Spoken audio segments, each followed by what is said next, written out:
예, 안녕하십니까. 부정부 과학 박지혜입니다. 네. 장관님, 네. 오전에 저희 존경하는 강승규 의원님께서 질의한 내용에 대해서 짧게 한 가지만 더 확인드리고 싶습니다. 네. 강승규 의원님께서 광역철도 현대화 사업에다가 이 석유수출 사업을 빗대시면서 서울, 인천은 시범 사업이니까 규모도 작고 해서 예탈을 하지 않겠지만 성공하게 되면 이 사업들이 수원선, 의정부선도 만들어야 되는데 그걸 다 합쳐서 나중에 철도 사업 전체에 대해서 다 만약에 추진을 하게 된다면 예탈을 그때 추진하면 된다. 이게 정부의 입장이죠. 이렇게 질의하셨는데 장관님께서 100% 일치하는 입장이라는 취지로 말씀을 하셨습니다. 맞죠? 네, 지금 앞으로 이 동해가스전 개발이 네, 아니 그냥 발언만 확인한 거고요. 맞죠? 네. 한번 리마인드 드리면서 그러면 액트지오 사업, 동해가스전 사업의 경우에 저희가 지금 시추를 하나 뚫어볼 거잖아요. 확인드리고 싶은 것은 그럼 하나를 뚫었는데 나오지가 않아요. 그리고 유망구조라고 생각했던 것이 아닌 것 같아요. 그럼 중단하실 계획도 있는 겁니까? 아니, 제가 말씀드린 것처럼 지금 기존의 세 만약에 그게 아니라면요. 4개를 더 뚫을 것이 지금 확정적으로 예측이 되는 상황이라면 전체를 다 그 사업의 범위로 보아서 총 사업비가 앞서 김성환 의원님도 보여주셨는데 5천억이 넘을 것으로 예상이 되니까 예탈을 해야 되는 게 아닌가. 이게 지금 저희 당 의원님들의 질의인 것입니다. 하나를 뚫었는데 가망이 없다. 그러면 하지 않을 가능성 있는 겁니까?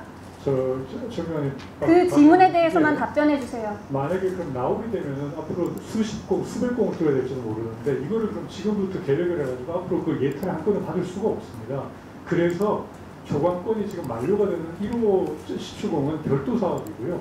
그 다음에 2단계 사업이 있고 3단계 사업이 2단계, 3단계 사업은 확정적으로 예정이 되어 있는 건 아닙니까? 저희가 이게 예탈을 안 받겠다는 게 아니고요. 이게 단계 네, 그러면 법적인 어떤 말씀이신지 알겠고요. 네, 네, 제가 추가로 나중에 질의하도록 하겠습니다. 장관님, 네. 석탄 발전 세계 최초로 시작한 영국에서 최근 마지막 석탄 발전소가 문을 닫았습니다. 네, 우리나라는 언제 석탄 발전소를 문을 닫을지 준비하는 것이 있습니까? 저희가 지금 계속 줄여나가고 있고요. 말씀하신 것처럼 17년에 한 43% 되던 석탄 발전 비중이 지금 한 31%로. 네, 석탄 발전소 그런데 종결 시점에 대한 논의는 하고 있습니까? 설계수는 끝나고 다 끝나고. 그럼 자연스럽게 30년이 지나면 종결하는 정도로 예상하고 있다. 이렇게 말씀드리면 이해하면 될까요? 네, 지금 있는 설계편도. 네, 그런데 전 세계적으로 석탄 발전에 대한 추이를 보면요. 석탄 발전 중단에 대한 요구가 굉장히 높습니다. 파리협정 당시 출범한 탈석탄 동맹, 선진국의 경우 2030년까지, 늦어도 2040년까지 탈석탄 달성을 목표로 하고 있고요. 전 세계적으로 60개국이 가입했고 작년 말에 드디어 미국도 가입했습니다. OECD 국가 중에 탈석탄 동맹을 가입하지 않은 나라는 한국, 일본, 호주, 튀르키예 4개국에 불과합니다. 그런데 일본은요, 올해 초에 G7에서 2035년까지 석탄 발전 중단하겠다는 합의를 했는데요. 그때 일본은 참여를 했습니다. 사실상 일본도 2030년대 석탄 발전 중단을 준비하고 있다고 보시면 될 것 같고요. 그런데 이런 산업계의 온실가스 감축 부담이 굉장히 산업계가 줄이는 것이 어렵다. 그렇기 때문에 발전 부분을 먼저 줄여야 하는 것이고 석탄 발전이 그나마 유일한 비용 효과적인 옵션이다라는 것 때문에 석탄 발전 중단에 대한 그런 요구가 높다고 생각을 합니다. 그래서 우리도 준비를 해야 될 것 같은데요. 석탄 발전 종료 시점에 대한 논의가 그러면 제대로 이루어지고 있지 않다면 앞서 감축을 말씀하셨는데 그럼 석탄 발전 감축에 대한 그런 계획은 구체적인 계획은 가지고 계십니까? 저희가 각 국가들마다 상황이 좀 다르기 때문에 에너지 수급 상황이 달라서 저희가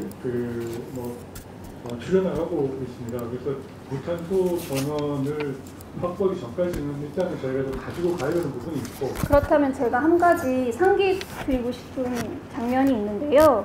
윤석열 대통령께서 대통령 선거를 하시면서 약속을 하신 것이 있습니다. 화력발전 비중을 60%대에서 40%대로 임기 내에 감축하겠다 약속을 하셨고요. 그리고 취임한 다음에 110대 국정과제를 발표하면서 임기 내에 40%대로 감축하겠다고 약속을 하였습니다. 근데 말씀하신 대로 지금 우리나라 31.4% 석탄 발전이고요. 저희 11차 정기본에 있는 내용인데요. 석탄 발전과 대표적인 화력 발전이 가스 발전이잖아요. 두 개를 합치면 작년 말 기준으로 여전히 58%입니다. 이걸 임기 내에 40%대까지 감축하겠다. 불과 2년 전에 약속하신 건데 아직도 제자리 걸음을 하고 있어요. 구체적인 감축 계획이 나와야 되는 거 아닙니까? 네. 이 약속은 폐기하시는 겁니까, 산업부는?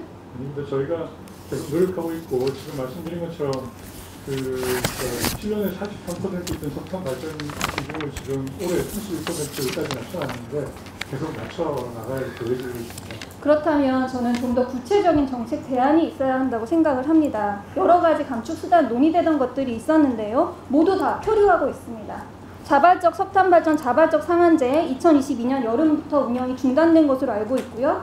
올해 초에 통합 비행이 실시됐는데 사실 유상할당 비율도 낮고 배출권 가격도 낮기 때문에 석탄 발전소에 대한 급전순위를 낮추는 효과가 없어서 감축 효과가 미미하다는 평가입니다. 구체적인 감축 계획이 있어야 되는 거 아닙니까?